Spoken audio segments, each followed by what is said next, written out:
Sir నిన్న 'game changer' trailer release అయింది. So, మంచి వ్యూస్ అయితే వస్తున్నాయి. 'రామ్ చరణ్' డైలాగ్ ఉన్నట్టు ఇది ప్రెడిక్టబుల్లా? అన్‌ప్రెడిక్టబుల్ వ్యూస్ వస్తాయా అని బయట టాక్ నడుస్తా ఉంది. యెస్. ఈ వ్యూస్ అనేది ఈ ట్రైలర్ రిలీజ్‌కి ముందు 'గేమ్ చేంజర్' బజ్ ఏంటి? ట్రైలర్ రిలీజ్ తర్వాత 'గేమ్ చేంజర్' బజ్ ఏంటి అనేది మనం మాట్లాడుకోవాలి. ట్రైలర్ రిలీజ్‌కి ముందు కాస్త స్తబ్దుగా ఉందన్నమాట. ఫ్యాన్స్ కూడా చూస్తున్నారు అసలు ఏం జరుగుతుంది, ఏం కంటెంట్ వస్తుంది బయటికి, ఈ సినిమా ఏం జరగబోతుందని చూస్తున్నారు. పాటలు చూశారు, గ్రాండియర్ చూశారు, మ్యూజిక్ ఎంజాయ్ చేస్తున్నారు. బట్ సబ్జెక్టు ఏంటి అనేది టీజర్‌లో శాంపిల్ చూపించినప్పటికి కూడా వాళ్ళు సాటిస్ఫాక్షన్‌గా ఫుల్లీ లేరు. ట్రైలర్ వచ్చిన తర్వాత సినిమా భవితవ్యం ఏంటి, సినిమా పైన ఒక అంచనాలు వస్తాయని చెప్పేసి అప్పటి నుంచి నడుస్తూనే ఉంది. బట్ నిన్న రిలీజ్ అయినటువంటి ట్రైలర్ ఏదైతే ఉందో అందరి అంచనాలని పటాపంచలు చేసిందని చెప్పుకోవాలి. అందరి అంచనాలని రీచ్ అయిందని మనం చెప్పుకోవాలి. ఎందుకంటే ఎస్పెషల్లీ నిన్న రామ్ చరణ్ స్క్రీన్ అపియరెన్స్ అయితే ఏదవుతుందో అది అన్‌ప్రెడిక్టబుల్ అని చెప్పాలి. ఆయన చేసినటువంటి 4 వేరియేషన్స్ కనపడుతున్నాయి దాంట్లో.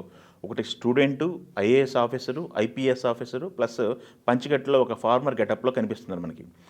దీనికి సంబంధించినటువంటి ఈయనే 2 గెటప్‌లో కనిపిస్తారా? ఆయన జర్నీయే ఉంటుందా? లేకపోతే డ్యూయల్ రోల్ ఉంటుందా? తండ్రి కొడుకులా, అన్నదమ్ములా?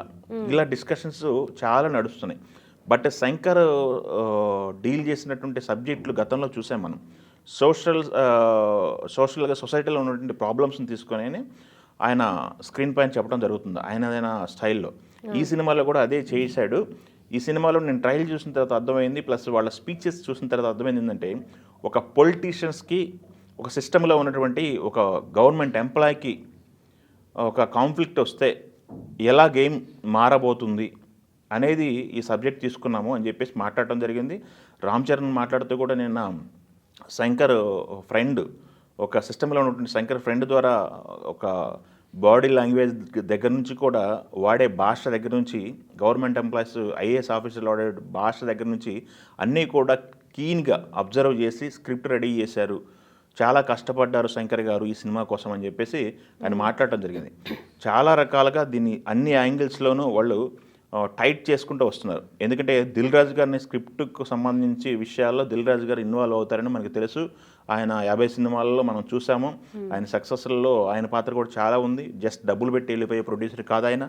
ప్రతి దాంట్లో ఇన్వాల్వ్ అవుతారని చెప్పి నేను శంకర్ గారు కూడా చెప్పడం జరిగింది. సెట్లు ప్రతిరోజు ఉండేవాళ్ళు, అన్ని అకౌంటబిలిటీ చూసుకునేవాళ్ళు, సబ్జెక్ట్లో కూడా ఇన్వాల్వ్ అయ్యేవాళ్ళు అని చెప్పేసి ఆయన మాట్లాడటం జరిగింది. ట్రైలర్ పైన 2 నిమిషాల 40 సెకండ్ల చేంజ్ ఉంది ట్రైలర్ ఇది. దీంట్లో ప్రతి షాట్ కూడా ఒక అద్భుత రసంలో చెప్పే ప్రయత్నం చేశారు. ప్రతి సీన్లో ఉన్నటువంటి షాట్లు కూడా అంటే ఏ రకంగా కేర్ తీసుకున్నారనేది దీని అర్థమవుతుంది. తమన్ కూడా తన మ్యూజిక్కి సంబంధించి తమన్ బ్యాక్గ్రౌండ్ స్కోరు ట్రైలర్లో చూస్తే వేరే లెవెల్ ఇవ్వబోతున్నాడు అని చెప్పేసి మనకు తెలిసింది. సో ఈ ట్రైలర్ ఏదైతే ఉందో ట్రైలర్ వచ్చిన తర్వాత ఫ్యాన్స్ దగ్గర నుంచి ఆడియన్స్ దగ్గర నుంచి విపరీతమైన వ్యూస్ వస్తున్నాయి దీనికి. మనం చూసుకున్నట్టయితే దాని ట్రైలర్లు చాలా ప్లాట్ఫామ్లో పోస్ట్ చేయడం జరుగుతుంది. అన్ని ప్లాట్ఫామ్ వ్యూస్ కంపేర్ చేసుకుంటే రికార్డ్ వ్యూస్తో దూసుకుపోతుంది. 24 అవర్స్లో ఉన్నటువంటి వ్యూస్ ఎంత క్యాల్కులేట్ అవుతాయి, ఎన్ని వ్యూస్ వచ్చాయి, ప్రొడక్షన్ హౌస్ నుంచి ఎలాంటి పోస్ట్ వస్తుందని ఫ్యాన్స్ అయితే ఎంజాయ్ చేస్తున్నారు. ఎందుకంటే దిల్ రాజు ప్రొడక్షన్ నుంచి ట్రైలర్ ఉంది, ప్లస్ జీలో ట్రైలర్ ఉంది, ప్లస్ సరిగమపాలో ట్రైలర్ ఉంది. ఇలా అది కాకుండా ట్విట్టర్, ఫేస్బుక్, ఇన్స్టా అన్ని ప్లాట్ఫామ్లు, అన్ని సోషల్ మీడియా హ్యాండిల్స్లో ఈ ట్రైలర్ ఎన్ని వ్యూస్ గెయిన్ చేసిందని ఫ్యాన్స్ అయితే ఈగర్గా వెయిట్ చేస్తున్నారు. సో ఇదైతే ఈ వాచ్ టైం అయితే చాలా పెరిగింది, వ్యూస్ పెరిగాయి ట్రైలర్కి. 10వ తారీఖు కోసం అందరూ వెయిట్ చేస్తున్నారు. అది కాకుండా రేపు ఏపీలో జరగబోయేటువంటి ప్రీ రిలీజ్ ఈవెంట్ ఎలా ఉండబోతుంది. నిన్న దిల్ రాజు గారు నిన్న ట్రైలర్ రిలీజ్ ఈవెంట్లో ఆర్టిస్టులు అందరినీ కంట్రోల్ చేశారట. కాస్త తక్కువ మాట్లాడండి, ఆ ప్రీ రిలీజ్ ఈవెంట్ ఉంది అక్కడ మాట్లాడదామని చెప్పేసి అందరూ కూడా ఈగర్గా వెయిట్ చేస్తున్నారు. వర్క్ చేసినటువంటి ఆర్టిస్టుల దగ్గర నుంచి, టెక్నీషియన్స్ దగ్గర నుంచి. సో అందరి జీవితాల్లో ఇది గేమ్ చేంజర్ అవుతుందా లేదా అని అయితే ప్రతి ఒక్కరు వెయిట్ చేస్తున్నారు. అదే కాకుండా సంక్రాంతికి వస్తున్నటువంటి సినిమాలు 3 సినిమాలు కూడా 3 ప్రెస్టీజియస్ ప్రాజెక్టులు. దాంట్లో గేమ్ చేంజర్ ఒకటే pan India cinema. So pan India లెవెల్లో ఎలాంటి సౌండ్ చేయబోతున్నాడు రామ్ చరణ్ అనేది అందరూ ఈగర్గా వెయిట్ చేస్తున్నారు. నేను రాజమౌళి గారు మాట్లాడుతూ కూడా అదే విషయం చెప్పారు. చరణ్లో చాలా మార్పు వచ్చింది, పరిణితి వచ్చింది. యాక్టింగ్ దగ్గర నుంచి, క్యారెక్టర్ వైజ్గా దగ్గర నుంచి ఆయన రేంజ్ కూడా మారిపోయింది అని మాట్లాడటం జరిగింది. గ్లోబల్ స్టార్గా ఫ్యాన్స్ పిలుచుకుంటున్నారు. గ్లోబల్ వైడ్గా ఈ సినిమాకి ఎలాంటి రెస్పాన్స్ వస్తుందని చెప్పేసి అందరూ ఈగర్లీ వెయిట్ చేస్తున్నారు. ఎందుకంటే మన ఇండియన్ సినిమాకి సంబంధించి బాలీవుడ్లో అయితే విపరీతమైన కలెక్షన్స్ వస్తున్నాయి. లేటెస్ట్గా పుష్ప చూసాం మనం. వాళ్ళ కనెక్ట్ అయ్యి వాళ్ళకి సినిమా ఎత్తుకున్నారంటే సినిమా రేంజ్ మారిపోతుంది. నేను మొన్న పుష్పకి దగ్గర 1800 కోట్లు పోస్టర్ వేశారు. 1798 కోట్లు సమ్మె వేశారు పోస్టర్. ఆ దాంట్లో మేజర్ అమౌంట్ హిందీ బెల్ట్లో వచ్చింది పుష్పకి. సో సౌత్లో ఎంత కలెక్ట్ చేసినా కానీ హిందీలో వన్స్ కనెక్ట్ అయిందంటే సినిమా రేంజ్ మారిపోతుంది. గేమ్ చేంజర్కి ఎలాంటి రేంజ్ రాబోతుంది, హిందీ బెల్ట్లో వాళ్ళు ఎలా రిసీవ్ చేసుకుంటారు అనేది వేచి చూడాల్సిన సందర్భం అయితే ఉంది. Director Shankar already India wide పరిచయం ఉన్నటువంటి వ్యక్తి, ఆల్రెడీ చాలా సినిమాలతో సౌండ్ చేశారు.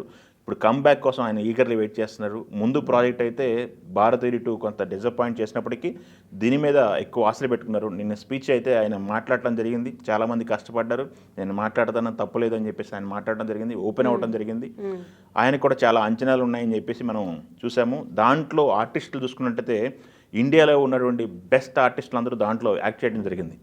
శ్రీకాంత్ గారి దగ్గర నుంచి ప్లస్ సముద్రకని దగ్గర నుంచి ఎస్జే సూర్య దగ్గర నుంచి ప్రతి ఒక్కళ్ళు కూడా సునీల్ దగ్గర నుంచి అందరూ కూడా మంచి మంచి పర్ఫార్మర్లు యాక్ట్ చేశారు. దాంట్లో అందరూ కలిసి అందరినీ కెమెరాలో క్యాప్చర్ చేసి 2 గంటల 45 నిమిషాలు తెరపైన చూపించబోతున్నారు.